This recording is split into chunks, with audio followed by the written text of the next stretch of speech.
नमस्कार दर्शक बंधु स्वागत करुच्ची सिद्धांत टीवी आउर एक नूतन वीडियो को आपण मानक प्रिय दर्शक बंधु भगवान पाखे मोर प्रार्थना आपणकर चलापथ कुसमित हो भगवान आपण को कंठ घोटी रखि था। प्लीज वीडियो देखा पूर्व चैनल टी को सब्सक्राइब करनी धन्यवाद।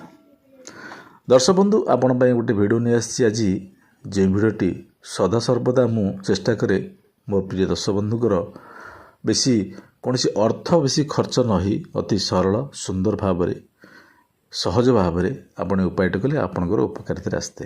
विगत दिन आपन धला अरख गच्छर उपकारिता आपन कही तार मंत्र तंत्र गुण उपर विधि विधान उपर कही अनेक उपाय कही आज नहीं आसी जे यही धला अरख गच्छर माध्यम गछ माध्यम आपणकर आउर एक उपकारिता काम आसीपर। दर्शक बंधु जदि आपणकर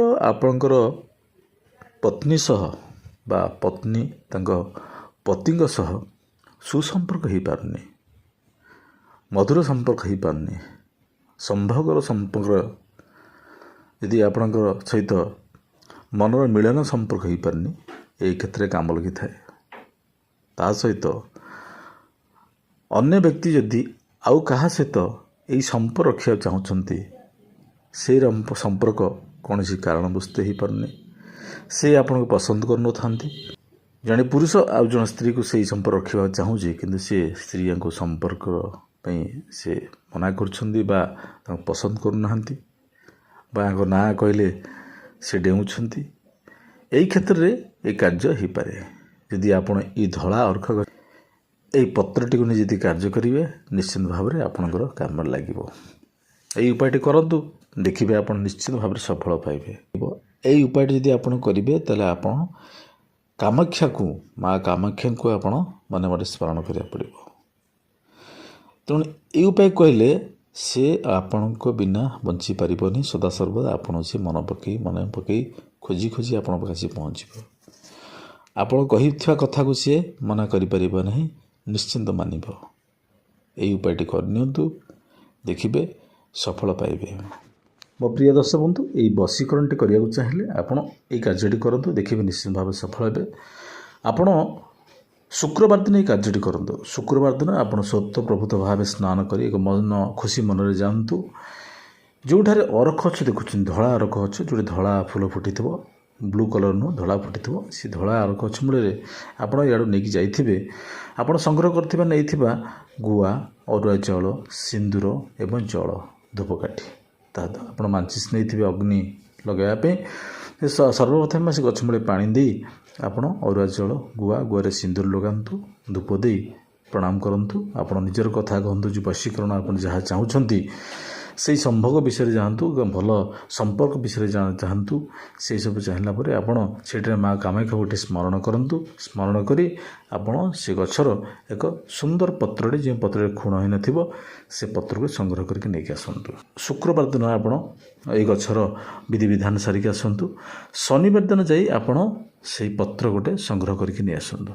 संग्रह कर आनला आपण एक सुनसान जगार बसी यही बसीकरण निश्चित भाव करूँ देखिए आप सफल हे। कौन करिया पड़िबो ना आपणकर आपण पूजा सामग्री दुकान पाइपर कुंकुम एवं केसर पाइपर या संग्रह करूँ या आनी सारापर आप रिंग फिंगर मध्यम आप जो मुदी पिंधु डाण हाथर हस्तर जो डाण हाथर रिंग फिंगर कहुए तर्जना आंगुली से आंगुली आपण एक स्वस्तिक चिन्ह करूँ ये पत्र मझी भाग आप स्वस्तिक चिन्ह कर सारापर आप से स्वस्तिकर ऊपर आप जहाँ को आप भल पाँच जहाँ सहित आप अंतरंग मुहूर्त बिताया कर चाहते नामटी ऊपर लिखतु एवं तले आप नामटी लिखतु यही से आप दुई गोटी लवंग आ गोटे दुई गोटी आपणकर गुजराती ताने चारोटी दरकार दुई दुई चारि संपूर्ण भाव चारोटी दरकार दुईटी लवंग दुईटी गुजराती जो आप नाम अच्छी ऊपर अच्छी तला दुईटी नाम अच्छी आप नाम एवं आप जहाँ सहित संपर्क स्थापन कर जो लवंग तांको से नाम उपर गोटे दुईटी लवंग रखि दियंतु क्षमा करेंगे गोटे लवंग गोटे गुजराती पुणी आप तल पर जो नाम निज नाम अच्छे आप गोटे लवंग गोटे गुजराती रखु ଆପଣ ଟୋଟାଲ ଆପଣଙ୍କର 4ଟି ଗୁଜୁରାତି ଲବଙ୍ଗ ହୋଇଥାଏ। ଲଗାଇବା ସମୟରେ ଆପଣ ଏଇ ଛୋଟିଆ ମନ୍ତ୍ରଟି ବ୍ୟବହାର କରନ୍ତୁ। ଏଇ ଛୋଟିଆ ମନ୍ତ୍ରୀ ଜପ କରନ୍ତୁ 21 ଥର। ଓମ୍ ଚାମୁଣ୍ଡା ଦେବୀ ମମ ବଶ୍ୟମ୍ ବଶ୍ୟମ୍ ଅମୁକୈ କୁରୁକୁରୁ ସୁହା। ଓମ୍ ଚାମୁଣ୍ଡା ଦେବୀ ମମ ବଶ୍ୟମ୍ ବଶ୍ୟମ୍ ଅମୁକୈ କୁରୁକୁରୁ ସୁହା। ଏଇ ଯେଉଁ ଅମୁକୈ ଜାଗାରେ ଆପଣ ତାଙ୍କର ନାମଟି କହିବେ। ଏତିକି ହେଲା ଫରକ। ଏଇ ମନ୍ତ୍ରଟି ଆପଣଙ୍କର କହିସାରିଲା ପରେ ଆପଣ ଏକ ରେଶମର କପଡ଼ାରେ ଆପଣ ଏହାକୁ ବାନ୍ଧି ରଖନ୍ତୁ। ଟୋଟାଲ ସମ୍ପୂର୍ଣ୍ଣ ଭାବେ ଏହାକୁ ଗୋଳେଇ ନିଅନ୍ତୁ। ଗୋଳେଇକି ଆପଣ ପୂଜା ଘରେ ରଖନ୍ତୁ। ଏଇ କାର୍ଯ୍ୟଟି ଆପଣ ଶନିବାର ସକାଳେ କଲେ, ପୂଜା ଘରେ ରଖିଲେ। ପୂଜା ଘରେ ରଖିସାରିଲା ପରେ ରାତ୍ରକୁ ଯେତେବେଳେ ଆପଣ ଶୋଇବାକୁ ଯାଉଛନ୍ତି ତ ଆପଣ ଏଇ ପତ୍ରଟିକି ଆଣନ୍ତୁ। ପତ୍ରରେ ଆପଣ କ'ଣ ଅଛି ନା 2ଟି ଲବଙ୍ଗ 2ଟି ଗୁଜୁରାତି ଅଛି ଏବଂ ପତ୍ରରେ ଆପଣଙ୍କର କେଶର କୁଙ୍କୁମରେ ଲେଖା ହେଇଥିବା ଗଙ୍ଗା ଜଳରେ ମିଶ୍ରିତ ଜଳ କରି ଲେଖିଥିବା ଆପଣ ଯେଉଁ ସ୍ୱସ୍ତିକ ଚିହ୍ନଟି ଅଛି। ଆଣିଲା ପରେ ଆପଣ ଏକ ଚିନ୍ତା କରନ୍ତୁ, ଯାହାଙ୍କର କଥା ଆପଣ ଚିନ୍ତା କରୁଛନ୍ତି, ଯାହାଙ୍କ ପାଇଁ ଆପଣ ଏଇ ବଶୀକରଣ କରୁଛନ୍ତି ତାଙ୍କ ନାମଟି ସ୍ମରଣ କରନ୍ତୁ। ମା କାମାକ୍ଷା ସ୍ମରଣ କରି ଚିନ୍ତନ କରନ୍ତୁ ତାଙ୍କ ବିଷୟରେ। ମାଆଙ୍କୁ ବି ଚିନ୍ତନ କରନ୍ତୁ। କରିସାରିଲା ପରେ ଆପଣ 21 ଥର ଏଇ ଯେଉଁ ଅମୁକୈ ଜାଗାରେ ଆପଣ ତାଙ୍କର ନାମଟି କହିବେ।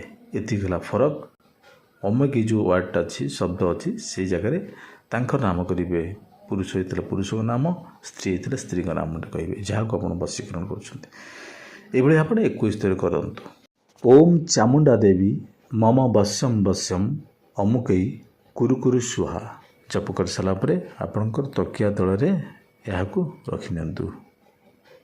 ତକିଆ ତଳରେ ଆପଣ ନିଦ୍ରା ଯାଆନ୍ତୁ, ଶୁଅନ୍ତୁ। ସକାଳେ ଉଠି ଏହାକୁ ଏଇ ଯେଉଁ ରଖିଥିବେ ଆପଣ ପତ୍ରଟି ବା ଗୁଜୁରାତି ଲବଙ୍ଗ ପତ୍ର, ଏ ଟୋଟାଲ ଯେଉଁ ରେଶମ ସୂତାରେ ବନ୍ଧା ହେଇଥିବ, ୟାକୁ ନେଇ ତା ପରଦିନ ସେ ଯେଉଁ ଅରଖ ଗଛଟି ଆପଣ ଆଣିଥିଲେ ପୂଜା ବିଧି କରି, ସେଇ ଅରଖ ଗଛ ମୂଳେ କିଛି ଗାତ ଖୋଳନ୍ତୁ। ପ୍ରାୟ ଚାଖାଣ୍ଡିକି ହାତ ଖଣ୍ଡେ ଗାତ ଖୋଳି ନିଅନ୍ତୁ। ଖୋଳିକି ଆକୁ ପୋତିକିରି ପୁଣି ସେଠି ପ୍ରଣାମ କରି ପୁଣି 21 ଥର ସେଠି ମନ୍ତ୍ର ଜାପ କରନ୍ତୁ। ଜାପ କଲେ ଆପଣ ଘରକୁ ଫେରି ଆସନ୍ତୁ। ଦେଖିବେ ନିଶ୍ଚିନ୍ତ ଭାବରେ ଆପଣଙ୍କର ଏ ଯେଉଁ ପରିଶ୍ରମ କରିଛନ୍ତି, ଏ ଯେଉଁ କାର୍ଯ୍ୟ କରିଛନ୍ତି, ଏ ଯେଉଁ ବଶୀକରଣ କରିଛନ୍ତି, ଏହାର ଫଳାଫଳ ନିଶ୍ଚିନ୍ତ ପାଇବେ। ଆଗକୁ ଯଦି ଆପଣ କରିନେଉଛନ୍ତି, ଏହା ନିଶ୍ଚିନ୍ତ ଭାବରେ ଆପଣଙ୍କର ସଫଳ ହୋଇଥାଏ। ଆପଣ ବିନା ସେ କେବେ ରହିପାରିବେ ନାହିଁ। ଉଭୟ ପୁରୁଷ ହଉ କି ନାରୀ ହୁଅନ୍ତୁ। ତେଣୁ ଏଇ ଛୋଟିଆ କାର୍ଯ୍ୟଟି କରନ୍ତୁ, ନିଶ୍ଚିତ ଭାବେ ଆପଣ ସଫଳ ହେବେ। ମୋ ପ୍ରିୟ ଦର୍ଶକ ବନ୍ଧୁ, ଯଦି ଭିଡ଼ିଓ ଭଲ ଲାଗିଥାଏ ଲାଇକ୍, କମେଣ୍ଟ, ସେୟାର କରିବାକୁ ଆଦୌ ଭୁଲିବେ ନାହିଁ। ଧନ୍ୟବାଦ।